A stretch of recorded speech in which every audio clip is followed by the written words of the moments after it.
सिंह और breaking news से ही शुरुआत करेंगे। जयपुर हेरिटेज मेयर पति घूसकांड से जुड़ी अपडेट आपको देते हैं। आरोपियों को एसीबी कोर्ट में पेश किया गया है। मेयर पति सुशील गुर्जर, नारायण नाम के व्यक्ति और अनिल नाम के व्यक्ति, जिनको कहा जा रहा है कि ये दलाल के तौर पर काम करते थे, इनको पेश किया गया है। एसीबी कोर्ट से 3 दिनों की रिमांड मांगी गई है।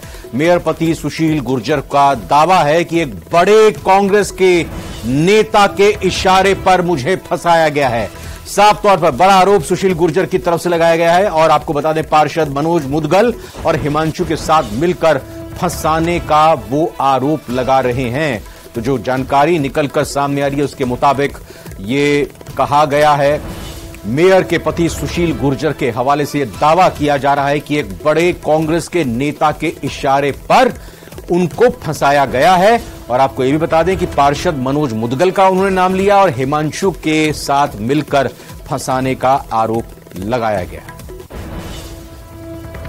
षड्यंत्रपूर्ण तरीके से उसने मनोज मुदगल क्योंकि डिप्टी मेयर बनना चाहता है, इसलिए षड्यंत्रपूर्ण तरीके से हमारे घर पे ऐसा करवाया।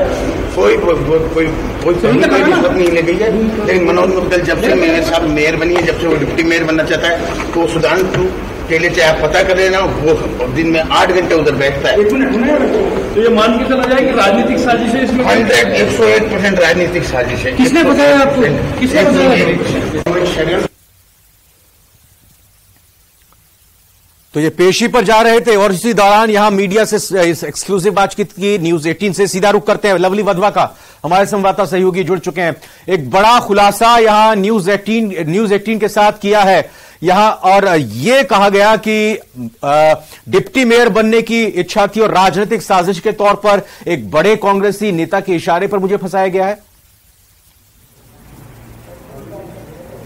देखिए, बिल्कुल सुशील गुर्जर ने न्यूज 18 से बातचीत में इस पूरी बातचीत का खुलासा किया है। उन्होंने कहा है कि सीधे तौर पर कांग्रेस के एक बड़े नेता के इशारे पर जो है वो उन्हें फंसाने की साजिश जो है वो की गई है। जो पार्षद हैं मनोज मुदगल, उनका नाम उन्होंने साफ तौर पर लिया है न्यूज 18 पर, और ये कहा है कि मनोज मुदगल ने हिमांशु नाम के युवक के साथ मिलकर के, जो कि डिप्टी मेयर बनना चाहते हैं, डिप्टी मेयर का सपना पूरा नहीं हो पा रहा था, इसलिए राजनीतिक साजिश के तहत जो है उन्हें फंसाया गया। अभी कोर्ट के समक्ष जो दस्तावेज पेश किए गए थे एसीबी की ओर से, उसकी उन दस्तावेजों में जो है कुछ कमी जो है वो पाई गई है। जो आरोपी जिन्हें बनाया गया, आरोपित किए गए, जिन पर आरोप सुशील गुर्जर और तमाम और की ओर से जो वरिष्ठ अधिवक्ता है दीपक चौहान, उन्होंने इस पूरे मामले में उन्होंने अपना पक्ष रखा है।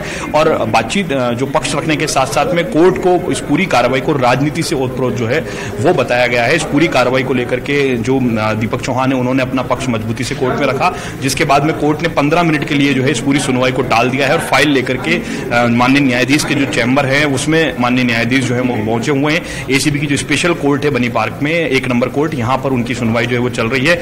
हम कोशिश करते हैं, एक बार दीपक चौहान जी यहां पर मौजूद है, उनसे बात करने की कोशिश करते हैं। चौहान साहब, एक बार बात करेंगे आपसे। हमारे साथ में दीपक चौहान साहब मौजूद हैं। चौहान साहब, मजबूती से आपने अपना पक्ष रखा, कोर्ट ने भी माना है कि दस्तावेजों में कमी जो है वो पाई गई है। किस तरीके से आप मानते हैं इस मामले के अंदर जो आरोपी, जिन पर आरोप तय किए गए, वो आरोप गलत है या सही है? देखिए, आज न्यायालय में जब पुलिस रिमांड हेतु एसीबी के द्वारा आग्रह किया गया तो हमारे द्वारा बताया गया कि मुख्यतः उनके द्वारा जो रिमांड मांगा गया है वो इस आधार पर मांगा गया है कि इनके घर से जो रुपए की रिकवरी हुई है उस रिकवरी के संदर्भ में पूछताछ करनी है। तो मैंने न्यायालय के समक्ष यह रिक्वेस्ट की कि साहब, फर्द खाना तलाशी जो कि पत्रावली का पार्ट है उसके अंदर स्पष्ट तौर संकेत है कि ये जो 41 लाख रुपए बरामद करना बताया गया है, ये रुपए प्लॉट को बेचने से, पेंशन के पैसे से संबंधित है, क्योंकि फर्द खाना तलाशी में स्वयं एसीबी के अधिकारियों के द्वारा उक्त तथ्य का अंकन किया गया है।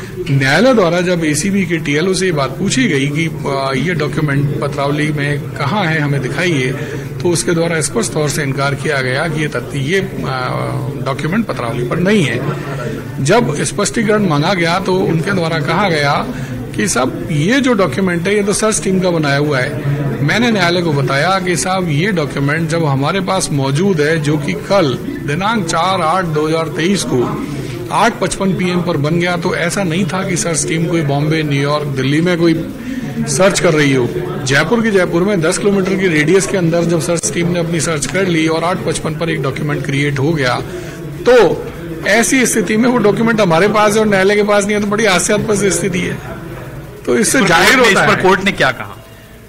कोर्ट ने उनसे प्रश्न किया कि ये दस्तावेजात जब इनके पास मौजूद है तो हमारे पास क्यों नहीं है, तो ये निरुत्तर थे, उनके पास कोई उत्तर था नहीं। तो इससे क्या लग रहा है आपको, कितने दिन का ये लोग, एसीबी कितने दिन का रिमांड मांगना चाह रही है कोर्ट से? बताया जा रहा 3 दिन का रिमांड मांगा गया। एसीबी ने 3 दिन का रिमांड मांगा है, हमने अपनी रिक्वेस्ट की है, बाकी न्यायालय का डिस्क्रिप्शन है, माननीय न्यायालय जो तय करेगा। कितनी देर बाद सुनवाई होगी? 15 मिनट बाद सुनवाई तो हो चुकी है, अब न्यायालय का आदेश आना बाकी है।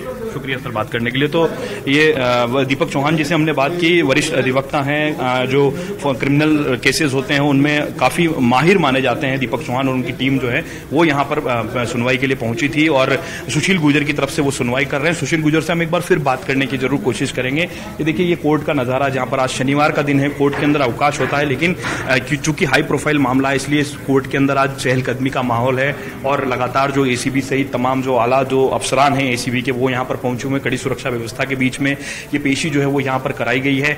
बड़ा चुनौतीपूर्ण कार्य होता है जब किसी पॉलिटिकल आदमी को एसीबी या पुलिस के द्वारा पकड़ा जाता है और कोर्ट तक ले जाया जाता है, क्योंकि अब पूरा मामला कोर्ट के अधीन चला गया है। माननीय न्यायाधीश इस पूरे मसले पर कुछ देर बाद में अपना फैसला जो है वो सुनाने जाएंगे। 15 मिनट के लिए सुनवाई को टाला गया है।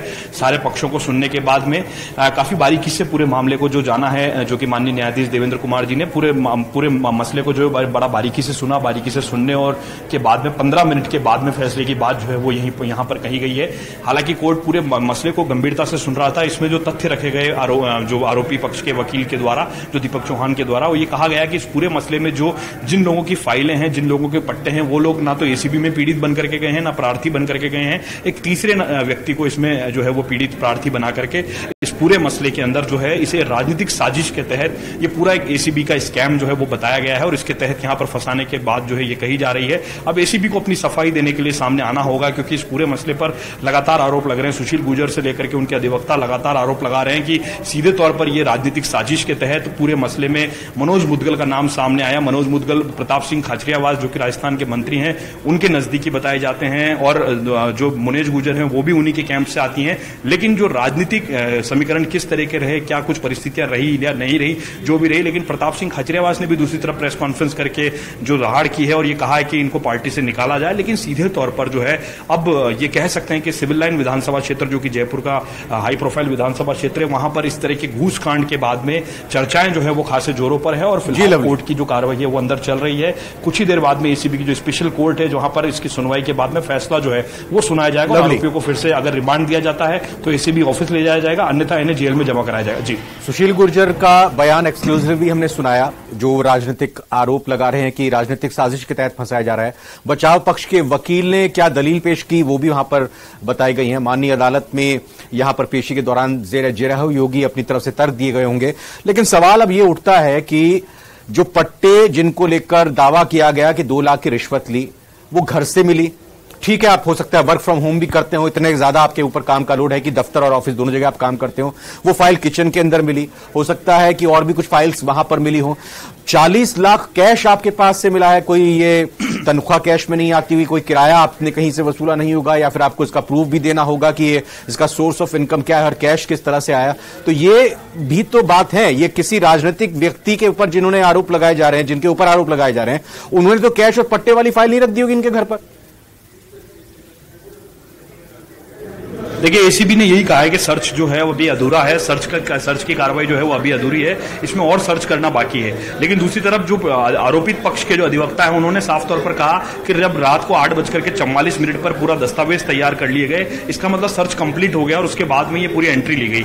और एंट्री में बाकायदा इस रिपोर्ट के अंदर साफ तौर पर एसीबी ने लिखा है कि इसमें जो पैसे बरामद किए गए हैं, ये पैसे हाल ही में एक भूखंड जो है वो सुशील गुर्जर के द्वारा बेचा गया था। उस भूखंड के एवज में ये पैसा जो है को बेचा गया भूखंड उससे प्राप्त किया गया, इसका जिक्र एसीबी ने खुद अपने कागज के अंदर किया है। साथ ही साथ में इस बात का भी जिक्र किया गया कि पेंशन का कुछ पैसा खाते से निकाला गया था।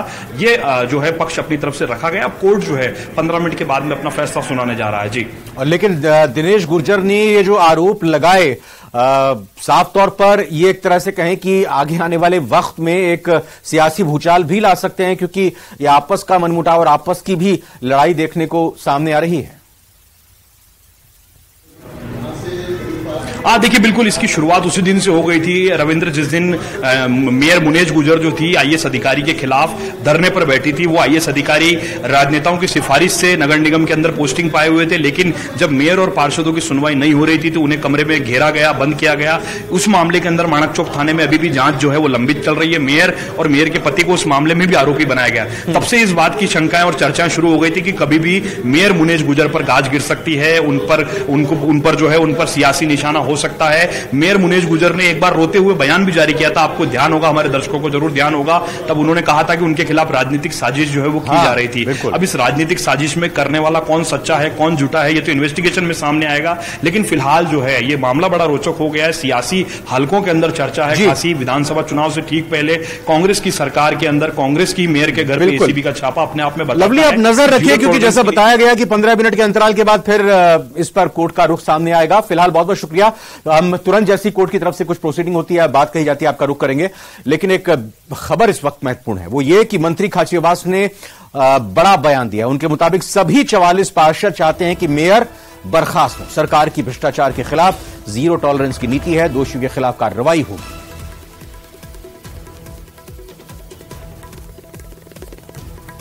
मैं ये मानता हूं कि पार्षद मेरे से 44 मिलकर गए और 44 पार्षदों ने ये कहा कि बर्खास्त करवाओ।